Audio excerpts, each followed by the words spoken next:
कोई कदर ना करने पर हमें उसकी स्थिति या मान्यता पर ध्यान न देना चाहिए। व्यक्ति की कदर ना होने पर हमें खुद के मूल्य और सम्मान में आत्मविश्वास रखना चाहिए। अनादर करने पर हमें उसके साथ संबंध बिगाड़ने की बजाय उससे विचार कर संबंध में सुधार करना चाहिए। कोई कदर ना करने पर हमें उसके साथ बदलाव लाने की बजाय उसकी अनुभूतियों को समझना चाहिए। अनादर करने पर हमें खुद को उससे अधिक समझना और उससे सीखने का अवसर मिलता है। कोई कदर ना करने पर हमें उससे अपने आप की महत्ता को समझने का अवसर मिलता है। अनादर करने पर हमें उस व्यक्ति के साथ सहनशीलता और समर्थन का विचार करना चाहिए। कोई कदर ना करने पर हमें उसकी प्रतिभा और योगदान को अनदेखा नहीं करना चाहिए। अनादर करने पर हमें उसकी स्थिति या प्रशंसा के बजाय उसकी भावनाओं को समझना चाहिए। कोई कदर ना करने पर हमें उसके साथ संबंधों में बदलाव लाने की बजाय संबंधों को सुधारना चाहिए।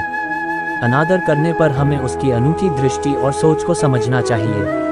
कोई कदर ना करने पर हमें उसके द्वारा दिए गए संकेतों को अनदेखा नहीं करना चाहिए। अनादर करने पर हमें उसके द्वारा दी गई सलाह और सीख से वंचित रहने की बजाय सीखना चाहिए। कोई कदर ना करने पर हमें उसकी अद्वितीयता और समर्थता को मान्यता देनी चाहिए। अनादर करने पर हमें उसकी स्थिति या व्यक्तित्व के बजाय उसके दिए गए संदेशों को सुनना चाहिए। कोई कदर ना करने पर हमें उसके द्वारा दी गई सलाह और समर्थन की कीमत को समझना चाहिए। अनादर करने पर हमें खुद को समझने और अपनी सीमाओं में रहने की क्षमता को बढ़ाना चाहिए। कोई कदर ना करने पर हमें उस व्यक्ति के अंदर छिपी भावनाओं को समझने का प्रयास करना चाहिए।